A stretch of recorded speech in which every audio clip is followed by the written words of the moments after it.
Bienvenidos a un episodio de Cliffhanger Podcast. Yo soy Víctor. Yo soy Sergio. ¿Cómo estás? ¿Qué tenemos para el día de hoy? Bien, mira, pensando en este podcast, pensando en lo que es Cliffhanger, pensando en quiénes somos nosotros, ya sabes que me gustaría también usar esta plataforma, este espacio para poder reflexionar sobre escribir, guionismo, ese tipo de cosas que creo que también son muy interesantes. Y quería aprovechar la oportunidad de usar este podcast para hablar de un libro de guionismo en el que te explican un tipo de fórmula a seguir, una serie de puntos a seguir. Y me gusta porque hay cosas que yo también uso, yo también empleo al momento de escribir mis guiones. Y que creo que puede servirle a gente que esté interesada en escribir, que esté empezando, que tenga un guión y que quizás está perdido o perdida. Entonces, es importante revisar fórmulas que ya existen, libros, consejos, cualquier tipo de material que insisto, que ya esté ahí. Y porque siempre son guías, ¿no? Al final del día. Uh-huh. Digo, no te tienes que basar 100% porque eso es problemático, de hecho. Pero es importante conocerlas para que tengas una idea, una referencia de cómo se escriben ciertas historias o bocetos que uno puede seguir y compartir elementos, ¿no? Porque así como existe este libro, existen muchos. Cada uno tiene su propia teoría, su propia fórmula, sus propios conceptos a destacar. Este es obviamente muy hollywoodense, pero eso no creo que sea necesariamente algo malo. Y nada, quería usar este podcast para como que ir discutiendo los puntos que presenta y como que también para hablar un poquito de nuestro proceso al momento de escribir. Si por ejemplo tú te has escuchado de esto, si tú también usas algo que digan por aquí, uh-huh, o qué tan importante para ti son tomar este tipo de cosas. Por ejemplo, también hay unos que dicen que son 3 actos nada más, otros dicen que son 4, otros dicen que son 5. Entonces, por ejemplo, ese tipo de cosas que vas descubriendo me parecen interesantes. 8 secuencias. Sí, que es lo que te digo. Yo tengo como varias como fórmulas que he descubierto o guías. Entonces, el círculo de Dan Harmon. El círculo de Dan, sí, de hecho también lo tengo ahí. Excelente. Tengo así como que varias, ¿no? Que son básicas y que son o las más populares. Y nada, digo, no todo tiene que seguir este tipo de cosas. Pero creo que si estás empezando es importante que tengas un acercamiento, aunque sea breve, y te des cuenta de que pues al final de las historias son constructos, ¿no? O sea, no es como que pasa esto y luego esto y luego esto. O sea, sí, pero planteamiento, desarrollo, desenlace. O sea, al final del día todo se reduce a eso, ¿no? Sí, la fórmula existe porque sabemos que es efectiva, ¿no? Y está ahí para, pues, que sirva de base para historias futuras, ¿no? Y por supuesto que podemos romper las reglas, pero hay que conocer primero las reglas antes de poder romperlas. Exactamente. Para saber cómo romperlas. Exactamente. Y de hecho, a mí me pasa mucho que si estoy en una película pienso, este es el midpoint, seguramente, ¿no? O sea, que el punto medio, la mitad, ¿no? Aquí es la mitad dramática, ¿no? De la película, ¿no? Y de que es el final del segundo acto, ya estamos en el tercero, obviamente, el clímax siempre es el más reconocible, ¿no? Pues es la pelea final, ¿no? Sí. El momento más tenso. Sí. El planteamiento, pues es la primera escena, el detonante cuando la aventura empieza, tú sabes, ¿no? Entonces, por ejemplo, una vez que te adentras mucho a esto y escribes y practicas y lees y demás, lo vas viendo en las cosas que tú, pues sí, que consumes. Y es interesante porque te hace analizar, ver, pensar cómo lo hicieron. Que tiene esta secuencia, ¿no? Sí, funciona y no, y por qué. Exactamente. Yo soy muy sensible a reconocer los elementos, los setups que luego van a tener. Sí, claro. Los payoffs al final, sí, ¿no? Claro, claro. ¿Cómo se llama? La escopeta de Chekhov, ¿no? Chekhov's gun. Chekhov's gun, sí. Sí, de que te presentan algo, un objeto. A lo mejor de manera sospechosa de que quizá vaya a ser relevante después, y estoy esperando cuándo va a ser relevante lo que vi hace 2 horas. Exactamente. Y al final se usa, ¿no? Que me acuerdo mucho, por ejemplo, un ejemplo de ese es la de Shaun of the Dead. Literalmente es una arma que está en el bar, en el pub. Y dicen, sí, es el del bar tiene un arma, ¿no? Dicen que funciona, algo así, no me acuerdo cómo está la onda, ¿no? Y al final, en la parte de la pelea, usan la pistola. ¿No? Edgar Wright es el maestro de los payoffs. De hecho, pues siempre comentan, ¿no? Que todas las películas de Edgar Wright se spoilean en el primer acto, ¿no? De que Sí, no, te no. dicen el final, lo que va a pasar Sí. paso a paso en las conversaciones del primer acto y luego ya pasan en los siguientes Ajá. y tú nunca te acuerdas hasta que la ves otra vez. Sí, son ese tipo de ejemplos, ¿no? Que están ahí. Creo Oh. que Tarantino también usa mucho eso, ese tipo de conceptos y los ves aplicados, ¿no? Claramente. Sí, por eso encuentro muy, muy efectivos los guiones de Phil Lord y Chris Miller con Lego Movie, 22 Jump Street y ¿cuál era la otra que hicieron? Se me fue. Meatballs. Ah, sí, sí, la de Cloudy with a Chance of Meatballs. Y pues Spider-Verse, ¿no? Spider-Verse es la que quería Me acordarme. sorprendió. Me estaba dudando de si hiciera de ellos porque no la dijiste tampoco. Empecé a hablar de ellos con la idea de que iba a llegar Spider-Man Sí. y luego en el camino se me olvidó porque ellos no la dijeron, entonces... Sí, no. ajá. Pero sí, o sea, pero uno de ellos lo escribió y sí, todo eso tiene... Todos los elementos, todo está ahí por una razón, ¿no? Y Exacto. Todo está por una razón. incluso cosas que no notas a la primera Sí, que sí, luego tienen relevancia a la segunda vista. Y me encanta porque me siento como que con confianza a ver las películas porque siento que estoy en buenas manos, ¿no? De que Ujú. saben lo que hacen Sí. y puedo relajarme ahí de Sí, que, sí, sí. de que no sé cómo van a cómo van a usar este elemento, pero sé que de que son más inteligentes que yo en ese sentido. Bueno, y de hecho, antes de empezar a hablar de este libro en particular, ¿Puedes decir el nombre del libro? sí, Save the Cat se llama. Ah, ese, ok. Ese, sí. Antes de llegar a ese punto, sí quiero hablar otra vez como de esto del guión o de crear una historia, ¿no? De cómo contar una historia. Ujú. Porque, por ejemplo, a mí, yo tengo... Digo, me gustaría decir que soy un experto, pero no lo soy, pero tengo experiencia, aunque sea poquita. Tienes más que yo. Y cada historia... Es que depende, ¿no? Siempre. Para empezar, si es corto o es largo. Sí. Ahorita a pesar de que estoy haciendo y pensando en largos para hacer, encuentro una cualidad bella en el corto. Porque es hacer funcionar una historia en poco tiempo. O sea, hacerlo tiene que funcionar en este pedacito, ¿no? De tiempo. Ujú. Y no sé, encuentro algo bonito en pensar eso. Historias cortas, ¿no? Entonces, también estoy pensando mucho en cortos que me gustaría hacer y demás. Y digo esto porque creo que para empezar es eso. La longitud de tu historia determina muchos factores. Y ya ahora sí, dependiendo de qué historia sea, yo pienso mucho de manera diferente. Porque, por ejemplo,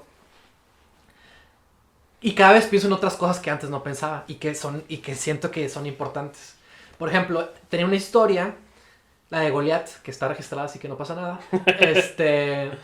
En esa historia la he reescrito varias veces y la última vez que la reescribí me di cuenta que era importante que cumpliera, que pensara o que determinara ciertos actores. Uno, para empezar, mis personajes principales, ¿no? Ya sé quiénes son estos tres. Cada uno representa algo en mi historia. O sea, uno es más extremo, el otro está en medio y el otro es lo opuesto. Es más suave, ¿no? Más delicado que el extremo, ¿no? O sea, Ujú. ya ahí estoy segmentando personalidades, ¿no? Tipo de personalidades. Y también quería que esos tres personajes tuvieran un prop, o sea, un objeto. Un objeto que fuera personal y que los identificara a ellos. Muchas veces te dicen, ¿no? De cuando estás pensando en una historia, independientemente de si es corto o si es largo, ¿verdad? Piensa en tus personajes por color. Más que nada en diseño de producción, ¿no? Este personaje es azul. Sí. ¿No? Punch Drunk Love de Paul Thomas Anderson. Adam Sandler siempre está con su traje azul. Y su interés romántico es de rosa, ¿no?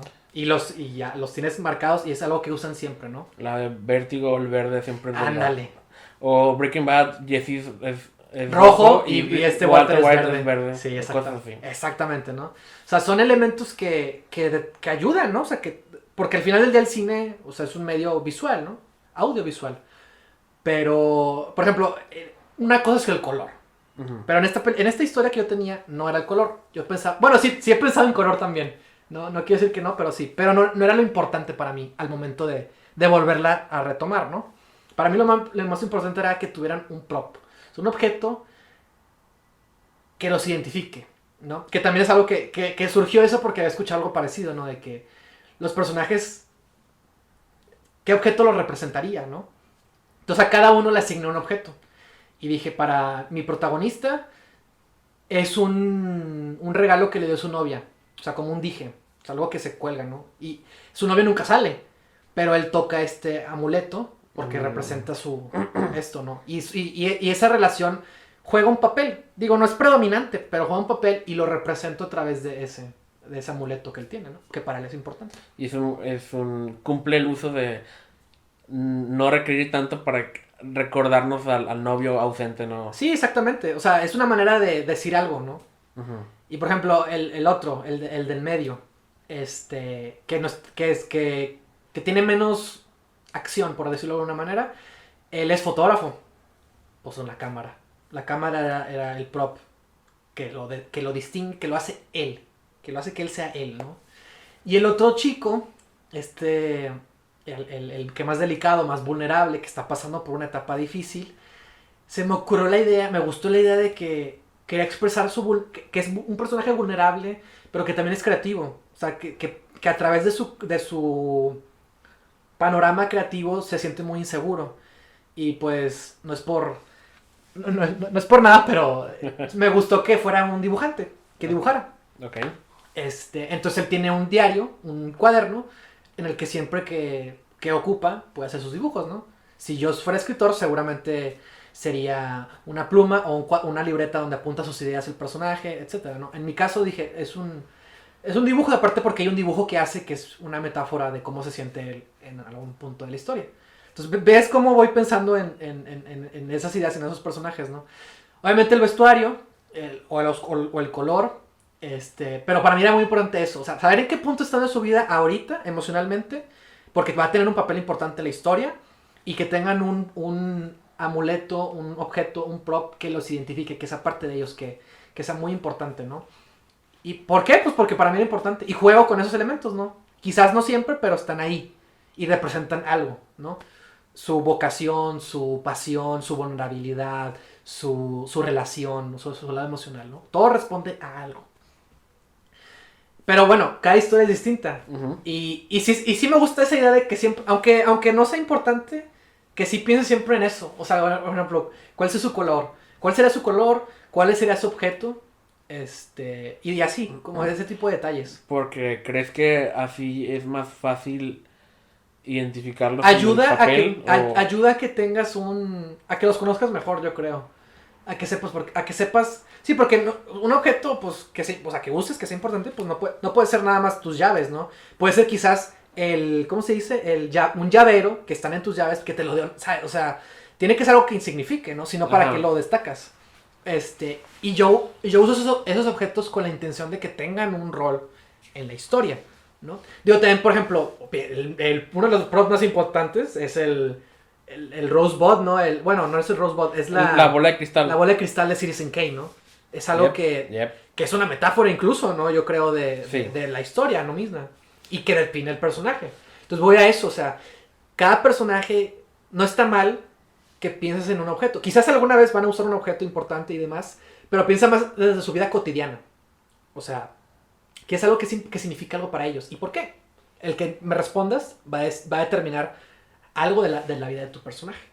Entonces cada historia la piensas distinto, ¿no? Y tú vas pensando en cosas, por ejemplo, aquí es un dilema medio ético el que surge. Entonces para mí era muy importante cómo van a reaccionar a esto, o sea, y pongo la pregunta, ¿qué haría este personaje si tuviera tanto dinero? ¿O qué haría este personaje si tuviera tanto dinero? ¿No? ¿Qué haría este personaje si tuviera tanto dinero? Como cada quien es distinto, tienen que reaccionar de una manera distinta, ¿no? Y pensar en sus propias necesidades. ¿Y por qué pienso en esto? Porque era importante para la historia que estoy creando. Entonces, son cimientos que tú vas... Son reglas, ¿no? O cimientos o... Sí, lineamientos que tú vas planteando que sabes que son importantes porque al final del día una historia es personaje. Hay historias que son más de la trama, de la aventura, personajes que no cambian, que también está bien, pero tienen enfrentan una aventura interesante, magnífica y lo que tú quieras. Pero en este caso, yo sí soy muy de los personajes tienen un arco, cambian, Sí. aprenden algo. O sea, es muy difícil sentirse satisfecho con una película en la que el personaje no cambia. O sea, sí se puede Tiene que hacer. ser súper entretenida. Sí se puede hacer. Sí se puede hacer, ajá. Pero es muy difícil que funcione. Y obviamente, por ejemplo clásico es Volver al Futuro, por ejemplo, que... Bueno, no en la uno, en la 2 y en la 3. Ah, ok. Marty McFly y Doc... Bueno, Doc sí. Marty no cambia. O ninguno de los Ghostbusters cambian en Ghostbusters 1 o 2. Ándale, sí. Pero igual son películas Pero, muy... por ejemplo, en ese, yo creo que en ese, si tu personaje no va a cambiar, yo creo que es muy importante que esté bien definido. O sea, que tenga algo que lo caracterice perfectamente. Que sea carismático, que sea aventurero, que sea soñador, que no sé. Sí. Estoy poniendo ejemplos, ¿no? O sea, su personalidad tiene que ser muy buena para que estés enganchado en lo que están viviendo. Un ejemplo muy raro que tengo es el de las dos películas de Paddington. Ok. Porque Paddington es el personaje principal, es el oso titular. Sí. Y él no tiene ningún arco en las dos películas. Pero lo que hace que la película funcione es que todos los demás alrededor de él tienen un arco y es él el catalizador del arco de todos. Es, más bien es como Paddington cambia al mundo siendo él. Al que llega, siendo él. Siendo él mismo. Y es como él demuestra, digamos, el camino a los demás de cómo ser... Básicamente las películas tratan de cómo ser una buena persona.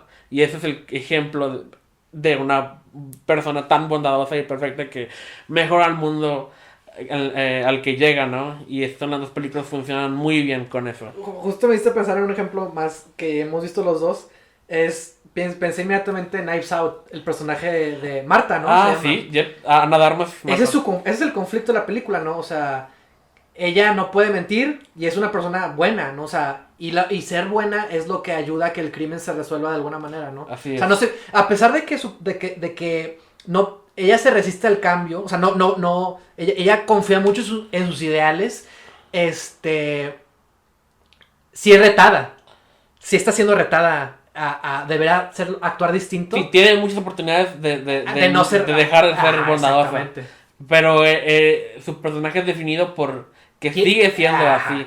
Y pues un poco spoiler de Knives Out, pero es el hecho de el detective se da cuenta, resuelve el caso en los primeros minutos de la película, pero la razón por la que continúa en el caso, la razón por la que se queda hasta el final para saber más de cómo pasó todo eso, es porque ve en ella que aunque ella, spoilers, ella sí tuvo que ver en lo que pasó en el asesinato. Él sabe, viéndola a ella, que no pudo haber sido a propósito. Entonces tiene que quedarse a ver cómo rayos estuvo ese pedo. Y eso es lo que lo conduce al verdadero culpable del caso. Sí. Entonces, bueno, son ejemplos, ¿no? De cómo tu personaje va a ser pasivo, va a ser activo, va a tener un arco o no va a cambiar. Y si no va a cambiar, es muy importante que esté bueno, no es que si va a cambiar, que no esté mal. O sea, es muy importante que en ambos casos estén bien caracterizados, estén bien definidos, tengan sus matices, tengan lo que sea. Pero si no tiene un arco, que su caracterización compense la falta de un arco. Es todavía más importante que tenga una personalidad que nos pueda enganchar, ¿no? Como digo. Pero bueno, ya creo que estoy expandiéndome, pero creo que sí es importante como que ir contemplando este tipo de ideas, ¿no? Tu historia, no sé cuáles son sus historias, o sea, cada historia es distinta y está bien, pero tú mismo vas resolviendo estas dudas o vas planteándote estas preguntas y hay que como que pensar, siempre hay que pensar no centrarte en una cosa, sino intentar ver más allá, ¿no? Y ver cómo te sirve a contar esa historia. Esa es la diferencia entre character driven y plot driven. Muchas veces queremos que pase algo en una historia para que la historia siga desarrollando. Sí. Aunque a veces hay que... por lograr eso, terminamos traicionando al personaje y lo que haría. Sí. Y creo que el personaje es lo más valioso de la historia. Y entonces no podemos forzar la trama para... No podemos forzar un cambio en el personaje no ganado para que la trama avance. Sí. Primero tienes que cuidar al personaje principal. Exactamente. Sí, digo, insisto, todo depende al final del día. Sí. Cada historia es distinta. El caso es que sepas identificar y que tú mismo sepas qué es lo que quieres, ¿no? Depende del tono, del género, todo. Hay muchas variables. Hay muchos elementos a jugar. Entonces, bueno, ahora sí vamos a adentrarnos un poquito. Nada más quería comentar que este libro es reciente, es del 2005 y lo escribe un guionista llamado Blake Snyder, vaya. Él dice Ajá. que en todas las buenas historias se deben incluir 15 puntos, que son los que él propone, en este método que les voy a contar, que se llama... tiene un nombre, es BS2, así le llama como a su fórmula o el formato, pero el libro se llama Save the Cat por... Save the Cat, sí. Bueno, esta fórmula se enfoca principalmente a guiones de cine, por el tiempo precipitado de una producción, sobre todo comercial, ¿no? Porque, insisto, esto es más de Hollywood, ¿no? Sí. La fórmula más básica. La fórmula. Y el título se llama así porque el título deriva del momento en el que el protagonista de tu historia, según este autor, hace algo de manera noble, como literalmente salvar a un gato. Y la inspiración viene de la película de Alien, en donde Ripley salva a un gato que se llama Jones en determinado punto de la película. O sea, el que tu personaje haga una acción noble, positiva, bondadosa, determina el carácter de ese personaje y te hace, crear simpatía con él, ¿no? Exacto. Sobre todo si es un héroe que va a enfrentarse a matar a un alien o yo qué sé, ¿no? Y ya es un súper cliché salvar a una mascota Sí. para quedar bien con el público, Sí, ¿no? sí. O sea, no hay nada más noble o Sí. puro para el público que un animal. Sí, claro. Entonces, ya está es cliché. ¿Te acuerdas cuando vimos Superman y Superman salvó el gatito en el árbol? Sí. Que es la cosa más cliché de todas. Sí, pero... Es considerado como la forma más barata de hacerlo, Sí. pero o sea, es súper efectiva por lo Pero mismo. es que eso es a lo que voy, o sea, digo, el ejemplo es salvar un gato. Puede ser, o sea, no tiene que ser eso, ¿verdad? Lo disfrazas según a tu personaje, Sí. según sus condiciones de vida, según lo que sea, y sigue funcionando, ¿no? En el caso de Determina Alien, tu personaje. En el caso de Alien ya nos caía bien Ripley antes de salvar al gato. El gato nomás le da, ya acentúa que estamos con ella. Y de la misma manera, si quieres crear un villano, pues haces lo opuesto, ¿no? O sea, ¿cómo introducen a Darth Vader en el episodio 4? Mata al capitán, ¿no? ¿Por qué queremos que John Wick se chinga a todos los malos? ¡Exactamente! Porque le mataron a su perrito. Exactamente. Y ya por eso Y claro que merece morir la el mafia público rusa. le da licencia total a John Wick para que se chingue de la manera más brutal posible a los villanos. Exactamente. ¿Y sabes qué otra película me acordé de que usa este ejemplo? Que no había pensado hasta que lo estaba reflexionando. La de Soy Leyenda. Will Smith está cazando a un venado, ¿no? Y lo sorprende un león. Y está ahí como que, pues, lo puedo matar para quedarme con el venado. Y descubre a su cría. Y no lo mata. Uh-huh. ¿Por qué? Porque su familia tiene que ver con esta idea de lo que él perdió. Y también está con madre ese ejemplo. Es un ejemplo. Ajá, es súper efectivo. O sea, estamos ya al borde con Will Smith. Y eso es lo que hoy tiene que ver con su personaje. O sea, veo la cría, sabe que es la mamá, está cuidando a su cría una vez más. Él tiene una familia, que no daría él por que todo fuera normal. Uh-huh. O sea, tiene que ver aparte. Tiene un valor temático en la película. Sí, que es lo mejor ver. que puedes hacer. Entonces, bueno, si les parece bien, les vamos a contar punto a punto y lo vamos discutiendo Sí, como sea, ¿no? Bueno, el primer punto, imagen de apertura. Se presenta una imagen que establece el tono y el estado inicial del protagonista o el conflicto. También, esto es súper Edgar Wright. Pienso otra vez en Shaun of the Dead. La primera toma es ¿cómo se llama el personaje? Bueno, Simon Pegg, ¿no? De que Sean, sí, es cierto. Y está todo así de que... pues como si fuera también, ajá, ¿no? Un zombie, ¿no? Es un zombie antes de ser Sí, zombie. de que, es un zombie social. Exactamente. Y luego ya está con él porque es los comedia y te va revelando que la mesa está llena de personajes. Tantas señales de zombies que él ignora por todo tiempo. Sí. Es la mamá. Vean Shaun of the Dead, por favor. Vean todo lo de Edgar Wright, incluyendo este año Last Night in Soho, sí. que se ve con madre. ¿Tampoco hay trailer? No, pero confío en él. Sí, claro. Por cast es Anya Taylor-Joy y es la niña de Jojo Rabbit y es... No me acuerdo quién más sale, pero todo me emociona. Se ve interesante. De terror, es un sí, terror. Sí. Continuemos. Excelente. Bueno, sí, imagen de apertura, ¿no? O sea, en particular es que tú estés usando una imagen que tiene un significado súper importante. O sea, no es la locación. O sea, no es paisaje. No es presentas personaje. O si es locación, o si es paisaje. Pero tiene que ser una imagen muy poderosa para captar nuestra atención y que en esa misma imagen, en ese mismo momento, se determine qué está pasando. También pienso en Christopher Nolan. Empieza con una especie de... No son sus títulos, no son créditos ni los títulos, ¿no? Ni siquiera introduce las de Batman, ¿verdad?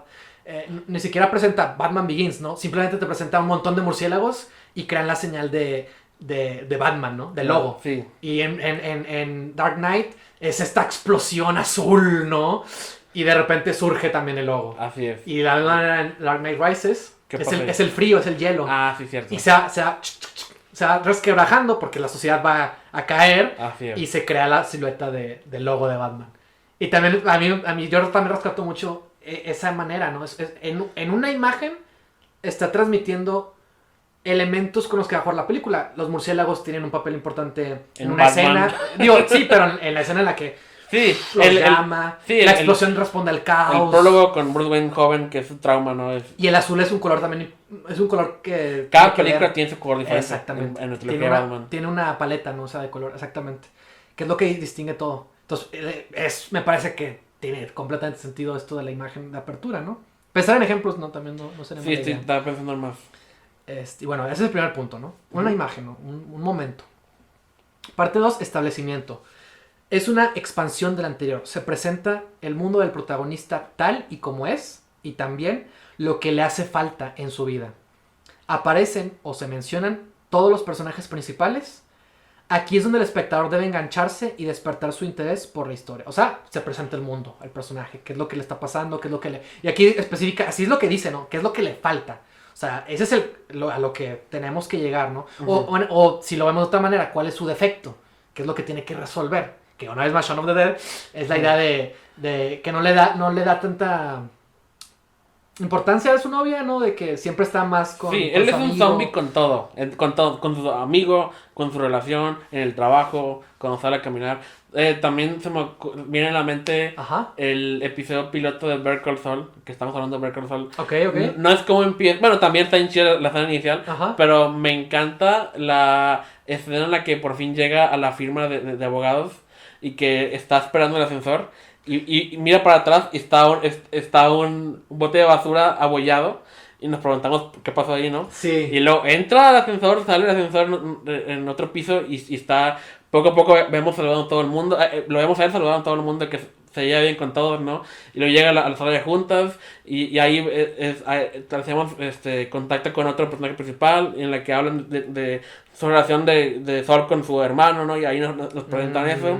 Y sabemos, pasa algo ahí que le frustra mucho y luego ya volvemos al elevador. Sí. Sale el elevador y sale tan encabronado que patea súper encabronado el bote de basura y ahí vemos que con eso nos presentan que este lugar para él es súper frustrante y su relación con el lugar y con las personas aquí. Y luego mientras lo vemos pateando, la cámara se va alejando y está Kim fumando afuera de la puerta, cortada por una sombra, ¿no? Sí. Y nomás sale de ahí, va con Kim, le quita el cigarro, Uf, ese ser con madre. fuma el cigarro y no se lo vuelve a poner y no dice nada. Y con eso ya sabíamos todo de él y de la relación con todos y con su hermano y con ella y con su mundo. Es perfecto. Vemos el mundo de sus abogados después de que empezamos con el episodio siendo abogado de gobierno que en un caso súper chafa de los adolescentes con el cadáver. Sí, creo que sí. Vemos los dos trabajos de él y ahí lo entendemos perfectamente. Ya lo conocíamos por Breaking Bad. Sí. Pero esta serie nos lo vuelve a presentar perfectamente. Sí. Qué buena serie. Está con madre. Un excelente ejemplo, Víctor. No puedo decir nada más. Punto número 3. Se establece el tema. Se menciona de lo que trata la historia, el mensaje, la verdad. Según Snyder, durante los 5 primeros minutos de una película, un personaje secundario se dirigirá al personaje principal y le planteará el tema de la película. El personaje puede decir, ten cuidado con lo que deseas. O, la familia es más importante que el dinero. O puede ser más sutil. No hay lugar como el hogar. Perfecto. Mago de Oz. El protagonista no lo entenderá hasta que pase por una experiencia personal que lo haga cambiar de opinión. Exactamente, el Mago de Oz. Ya no estamos en Kansas. Ya no estamos en Kansas. Sí, y si te das cuenta, obviamente en Hollywood, te das cuenta de ese tipo de conversaciones que tienen. Pues, Mago de Oz que los 30 y ya estábamos con esa fórmula, ¿no? Y no hemos hecho más que... Sí, pues es un elemento a jugar. Ajá, sí. Es fábulas. Punto número 4. Catalizador. Es el momento en el que la vida del protagonista cambia.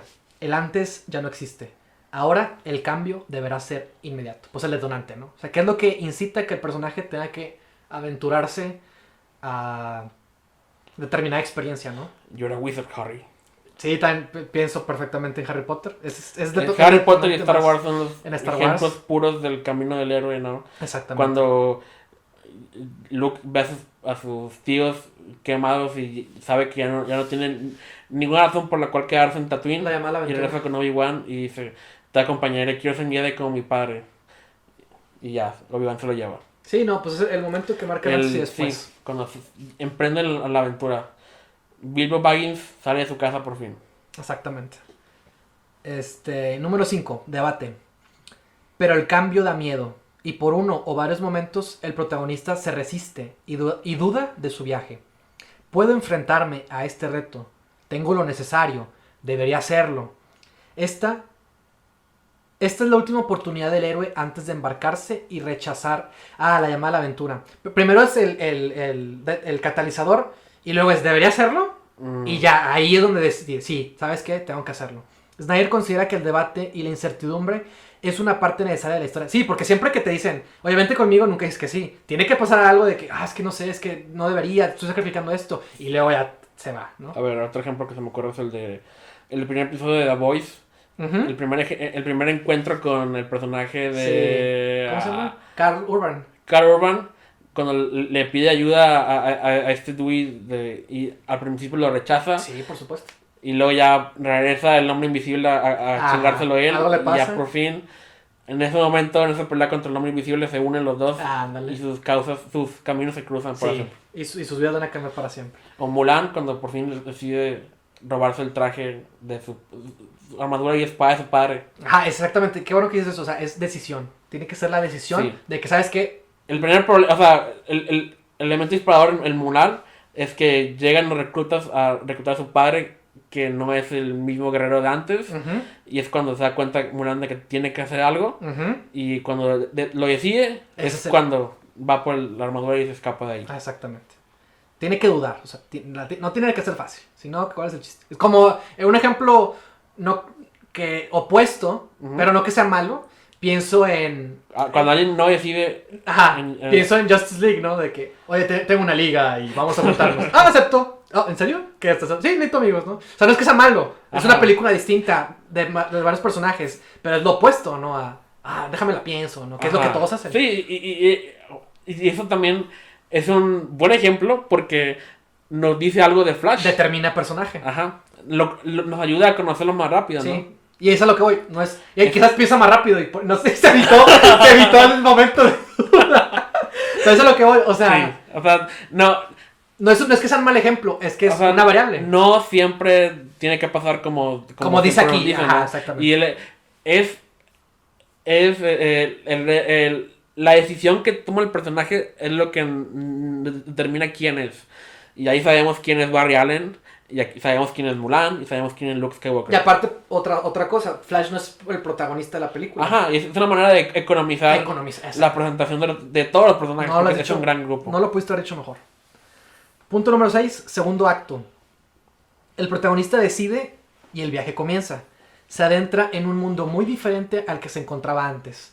Tal vez hasta su antítesis. Se enfrenta al cambio. O sea, tiene que batallar y ya sabes, en las películas de acción es la primera misión, ¿no? El primer punto al que tiene que llegar para lograr lo demás, ¿no? Es donde tiene que batallar, encontrarse un mundo distinto, el Mago de Oz. Literalmente un mundo que no conoce, lleno de color, de su propia sociedad y demás, ¿no? O sea, si el principio nos presenta el mundo del protagonista, el principio del segundo acto tiene que enfrentarnos a el cambio, hacia lo que viene, lo que se va a enfrentar. El nuevo mundo este personaje emprende su viaje. Los nuevos riesgos, exactamente. Señor de los Anillos, Frodo sale, Harry Potter sale con Hagrid.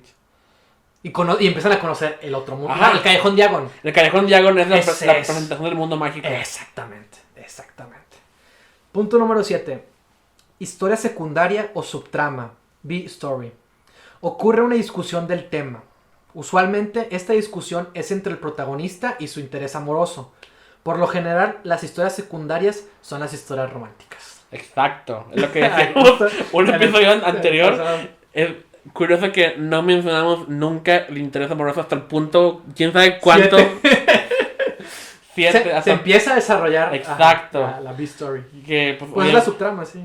Pues es Katniss ya conociendo a Pita en el tren. Primero conocemos a ella, ya cuando por fin se sube el tren, sí. conocemos a Pita ahí. Dale. O en, no sé, Harry no conoce a nadie hasta el segundo libro. Sí, pero en Harry no hay una historia. Ajá, sí, ahí no hay romántica. Es lo que... y no todas las subtramas tienen que ser historias románticas. Luke no tiene, nunca, por ejemplo. Pueden ser desde la perspectiva de otro personaje, o puede ser que el personaje esté ayudando a un niño, ya sabes, también la típica, ¿no? Y ese es en Alien 2, ¿no? Podrías, no sé si cuente como subtrama, no sé, pero... O sea, no solo tiene que ser historias románticas, eso es lo que voy. Pueden ser otro tipo de personajes de apoyo. Newt no entra a la historia hasta mucho después de que empieza, ¿no? Y es el tema, o sea... Es la maternidad. Exactamente. Y si tú no viste el corte del director, ¿verdad? Sí. ¿Sí lo viste? Creo que sí. ¿Viste el principio cuando descubrimos que Ripley tenía una hija y murió mientras no estaba?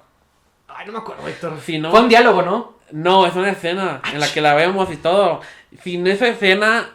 No tiene sentido. Nada del tema de maternidad empieza hasta que vemos a Newt mucho más tarde. Y en cambio, en el corte del director, el tema de maternidad está desde los primeros 5 minutos de la película. Ya, pues tiene sentido. Y a ver, vamos a lo mismo. Al presentar un elemento desde la semilla al inicio, tiene que ver con lo que va a pasar después. Y el clímax de Aliens es madre versus madre. Exactamente. La reina Alien. Sí, Ellen Queen y Ripley. Y Ripley, ¿no? Exactamente. Muy bien. Punto número 8. La promesa de la premisa. Aquí es cuando el protagonista explora el nuevo mundo y la audiencia se maravilla por ver la premisa que se les prometieron. Ya sabes que aquí premisa la usan como de lo que va, ¿no? Ajá. Suelen darse las primeras victorias o los momentos que resulten ser los más entretenidos para el público. A Harry por fin le va bien en Quidditch y Luke va entrenando con sable de luz. Dorothy conoce a la reina buena. Digo, la bruja buena. Y por ejemplo, esto es lo que dice de que usualmente este punto es lo que te promocionan en los trailers.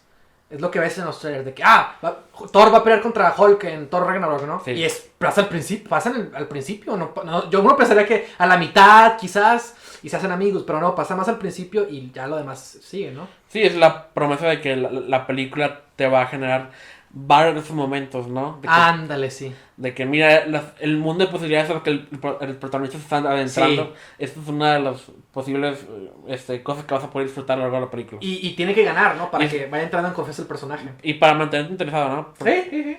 O sea, no siempre es así, pero... No, exactamente. Pero en la historia básica eso es lo que estamos viendo. Sí. Punto número 9. Punto intermedio. Midpoint.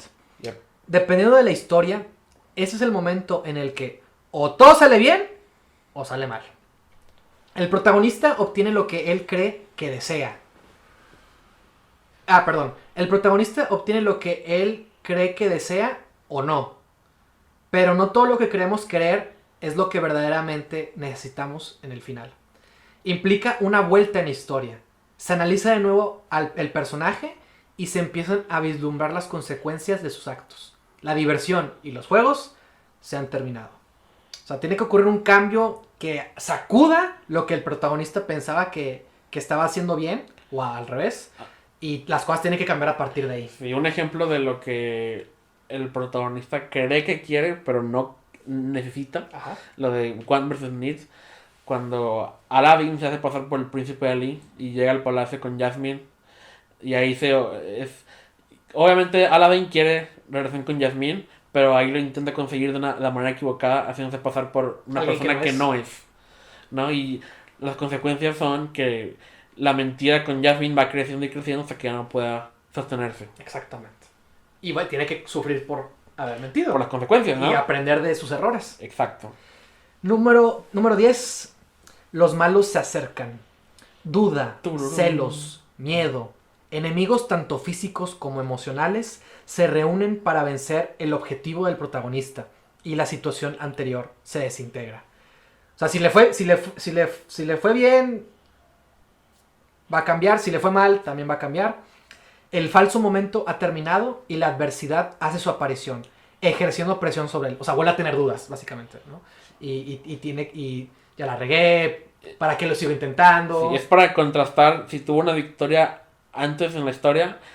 Esto es de que no todo va a ser tan fácil como quería, Sí, ¿no? ajá. Le da una falsa confianza en la victoria anterior, ¿no? Exactamente. Punto número 11, que aquí ya es un punto súper importante. Todo está perdido. Es lo opuesto al punto intermedio, al midpoint. O sea, si ganó, aquí le va a ir, va a ser la caída definitiva, ¿no? Y si le fue mal, aquí tiene que recuperarse. Es el momento en el que el protagonista descubre que ha perdido todo lo que consiguió, o en el que todo lo que conocía pierda sentido. Su objetivo luce aún más imposible que antes. Y aquí, algo o alguien muere. Puede ser física o emocionalmente, pero la muerte de lo viejo dará paso a que algo nuevo emerja. También puede representarse a través de la muerte de algo más pequeño. Un pez en un acuario o una flor que se marchita. O sea, un ejemplo visual, ¿no? Ujú. Que economice también ese tema. E.T. está enfermo. Una flor que se marchita. Ese es el low point de toda la película, güey. Es cuando Aladdin descubren su mentira, o en Mulan descubren que es mujer, o Obi-Wan muere. O todo eso Sí, es el punto más sí, bajo. sí, si el protagonista tiene un mentor, aquí es donde el mentor Ajá. muere. Sí, exactamente. Exactamente. Obi-Wan. Punto número 12. La oscura noche del alma. El protagonista toca fondo y sufre en su desesperanza. Está en luto por la pérdida de aquello que murió, el sueño, el objetivo, el mentor, el amor de su vida, etc. Pero primero, uno debe de caer antes de poder volver a levantarse, ¿no? Así es entre más Rachel muere en The Dark Knight. Yep. Entre más el personaje sufra en este punto de la historia, más sentiremos la victoria una vez que gane al final. Y eso es lo que, por ejemplo, Stan Lee siempre dice con Spider-Man, de que entre más Peter Parker sufre, Sí, no solo más interesante la historia, sino Sí. que más celebramos sus victorias, ¿no? exactamente. ¿Verdad? MCU. Y ya, este es el último punto bajo, ¿no? Para recomponerse, como dije, y nos seguimos Sí. hacia el tercer. Rachel muere y Harry bien cae. Ajá. El caballero blanco. Exactamente. Es esa duda, ¿no? De que ya, o sea. Se pregunta, ¿no? De que. ¿Por qué sigo siendo Batman, no? Ajá. De que. Se supone que iba a renunciar para estar con Rachel y ahora está muerta y yo sigo aquí siendo. ¿Sabes? Todo ese, Y Alfred quema la carta. Todo ese Oh, no, dilema. es demasiado para él ahorita. todo ese dilema. Tercer acto. Gracias a una nueva idea, inspiración o consejo de último minuto de la historia B, el interés amoroso, el protagonista decide intentarlo de nuevo. Sí, de que, ¿sabes qué? No todo está perdido y si intentamos esto. O el típico en el personaje, ¡ah! Se acuerda de algo, ¿no? Y eso es lo que lo motiva a seguir con su camino, ¿no? Hablando de setups y payoffs, uno de los mejores que se me ocurren en este momento, A ver. y es porque los acabo de ver hace poquito, Ujú. y me hizo apreciar aún más esta escena, es en Toy Story 1, Ok, bien, te bien. presentan una serie de setups falsos que, que te dan esperanza. Es cuando ya por fin Woody y Buzz son amigos y están persiguiendo la camioneta. Ujú. Y están arriba del carrito en control remoto. Y El de volar. Sí, no, y el carrito, las pilas acaban y se quedan varados en medio de la calle. Sí. Pero, ok, setup, escenas antes, Ajá. a Buzz le habían pegado un El cohete, cohete, en, sí. en la espalda, ¿no? Sí, De que, sí. Y ya por fin, tanto el público como Woody pensamos en el mismo tiempo. El cohete, a huevo. Entonces ya le dejaron un cerillo sí. a Woody Sí. en la cintura, ¿no? Entonces ya por fin lo va a prender. Y luego pasa un auto y se les apaga el cerillo. apaga, sí. Y oh no, ya valió madre. Un nuevo load point que no había antes. Pero lo más chingón es que había otro setup antes en la que a Woody se le quema la mano Sí. con el casco Sí. de Buzz Lightyear con el Sí, sol. sí. Y vuelve a pasar aquí, a huevo, otra fuente de calor. Y prenden el cohete y eso es lo que los hace. Despegar. Está con madre esa escena. Es un de los mejores tercer actos de una película de Pixar. Sí. Muy buen ejemplo, Víctor. Muy buen ejemplo. Punto número 14, final. En esta ocasión, el protagonista incorpora el tema. Esta verdad ahora tiene sentido. Incorpora el tema en la pelea por alcanzar su objetivo. Porque ahora tiene la experiencia de la historia A y el contexto de la historia B, concluyéndose la historia B, ¿no? Esta misma. Ya cuando el protagonista aprende de sus errores y vence al malo, ¿no? Ese es el momento. Usa la fuerza, ¿no? Así es. Y Han Solo regresa. Qué bueno. También otro tercer acto. Otro excelente tercer acto. Excelente. Y bueno, 15, imagen final. Opuesta a la imagen inicial, probando visualmente que el cambio ha sido efectuado en el protagonista. Al comparar ambas, el cambio resulta evidente. En el primer acto está Luke viendo los soles binarios deseando algo más. Y la última escena es él en la ceremonia recibiendo su medalla junto con sus nuevos amigos, los rebeldes, ¿no? Y es premiado por haber emprendido esta aventura, ¿no? Y al mismo tiempo sentimos nosotros como premiados por haberlo seguido a él, ¿no? También, por ejemplo, la de Whiplash. Literalmente la primera escena es Andrew en el ring, así no como arrinconado, ¿no? Pero en realidad es porque la cámara está desde lejos. Y volviendo a tu primer punto, visualmente lo vemos aislado al final de un pasillo, y encerrado en un cuarto. En sombras y la luz nada más cae en él. O sea, exactamente, ya está presentando el tipo de personaje que es o que va a ser, ¿no? Y en la última escena es completamente iluminada y es el intercambio de miradas, ¿no? Que tiene, ¿no? Enfrente de un público. Enfrente del público, ¿no? Y es la sonrisa, ¿no? Como que sé que Fletcher sonríe y creo que él también de que la aceptación, ¿no? Que es lo que él quería. No era que fuera bueno, o sea, era también, bueno, sí que fuera bueno, pero la aceptación es el conflicto por el cual enfrentó tanto desmadre, ¿no? Y ya, ¿no? Es su victoria, ¿no? Más grande. Excelente tercer acto. Sí, también está con madre. Dios mío. También. Creo que Damien Chazelle no ha logrado llegar a la altura de esa película otra vez. No, ni chiste. Quién sabe si lo logre, pero... O sea, esa es tu ópera prima, es mucha presión para el resto de tu carrera. No, pues, o sea... No, también buenísima película. Chingona. Pero sí, la idea él juega mucho con esto, ¿no? De que si te presentamos una imagen aquí, la contraponemos acá y tiene que haber... O sea, igual y pueden ser imágenes muy parecidas, pero tienen que ser diferentes. Pues sí, está también Avatar, la de James Cameron. Ok. Que... es lo malo de James Cameron. No recuerdo si es el corte normal o el... Creo que sí es el normal. La primera toma es Jake Sully abriendo los ojos. Y la cámara se aleja y lo vemos en silla de ruedas, ¿no? Y su vida diaria, ¿no? Y sus aspiraciones. La última toma es él abriendo los ojos como Avatar permanentemente, como un Navi. Perfecto. Mismo gesto, abrir los ojos, pero diferente. Totalmente diferente persona. Exactamente. Sí, es muy sencillo, ¿no? Y muchas películas lo usan. O Perdida, Gone Girl. Gone Girl, la misma escena, pero muy diferente. Ya la es distinta, sí, exactamente. Y bueno, ya para concluir con esta fórmula. En su libro, Snyder defiende la idea de que en el fondo todos queremos que nos cuenten siempre la misma historia, solo que de manera distinta. Si nos detenemos a pensarlo, la mayor parte de nuestros libros y películas favoritas, a pesar de ser muy diferentes entre sí, pueden tener estructuras parecidas, ¿no? Veas todas las que acabamos de mencionar. Entonces, sí, pueden ser historias. ¿Cuántas historias no hay de crecimiento, de cambio, o al contrario, descenso a la locura, ¿no? De un personaje que se corrompe. O sea, sí, hay como ya existen, ¿no? Como que ya existen tipos de historias, pero disfrutamos el poder revivirlas, ¿no? Y pues sí, al seguir esta fórmula, uno ya tiene como un pie adelante en la carrera porque ya está comprobado una y otra vez que esta fórmula funciona. Sí. Pero también es increíble ver cómo y por qué se rompen estas reglas.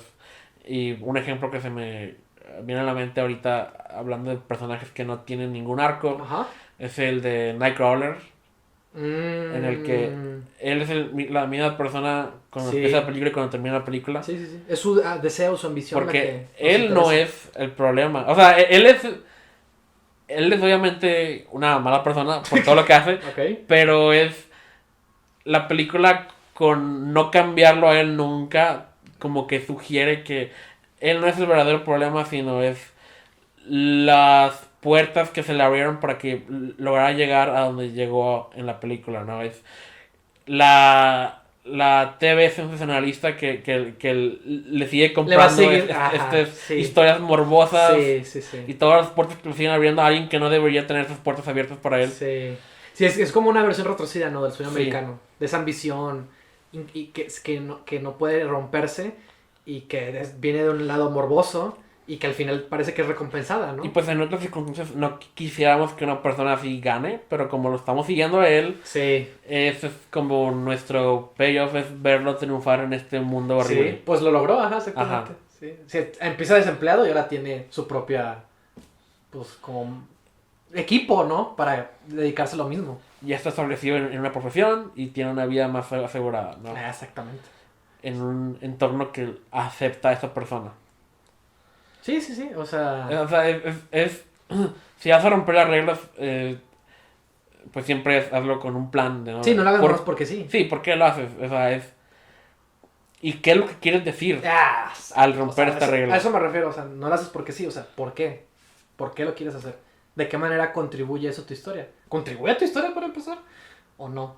Y por ejemplo, pienso también, por ejemplo, que nos estamos bueno, ya hubo una serie de películas que se dedicaron a subvertir nuestras expectativas, ¿no? Ah, Pero que también eso juega con los elementos de una mitología, de la misma historia, con, temáticamente, o sea, todo...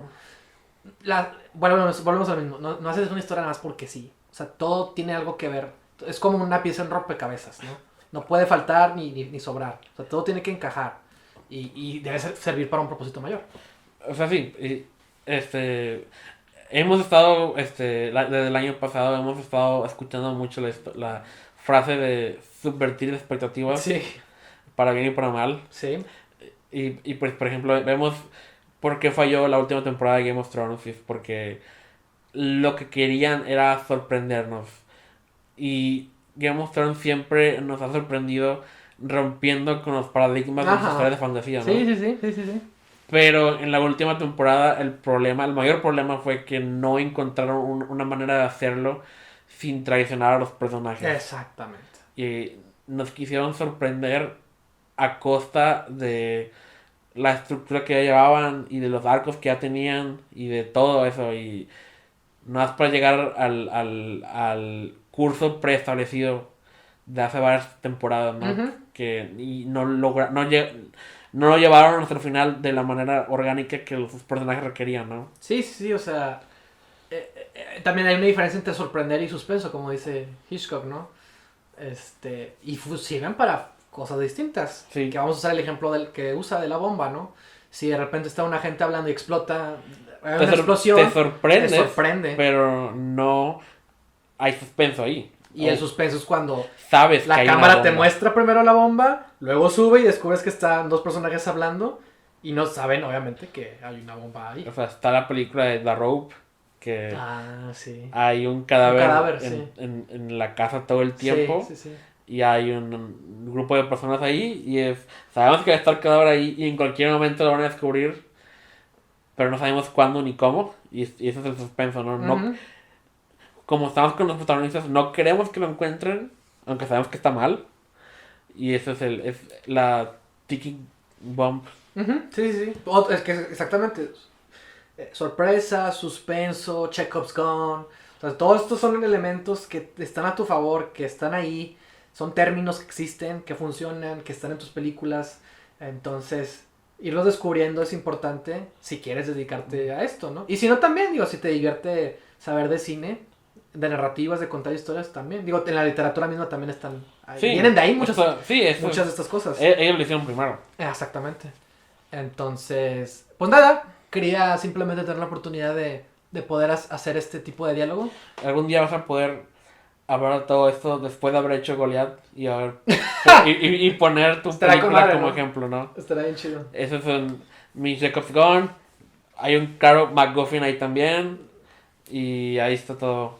Algún día, Sergio. Algún día. Y si no tenemos Star Wars y... Tenemos todo. Edgar Wright y Tarantino y todos los demás. ¿Qué más? Pues creo que es todo. Ah, nada más para terminar, hablando de Hitchcock. En Jojo Rabbit hay una referencia a una película muy icónica ¿Ah, sí? de Hitchcock. Sí. Ok. Y creo que te vas a dar cuenta. Excelente. Y ya no, mejor lo voy a dejar así. Muy bien. Y pues bueno, creo que con eso yo doy por concluido, si te parece bien. Sí, tengo que terminar mi historia también. Pero bueno, esa es otra historia. Pero ok. Gracias por acompañarnos. Nos pueden encontrar en Anchor, Apple Podcast, Google Podcast, Spotify y YouTube. Exactamente.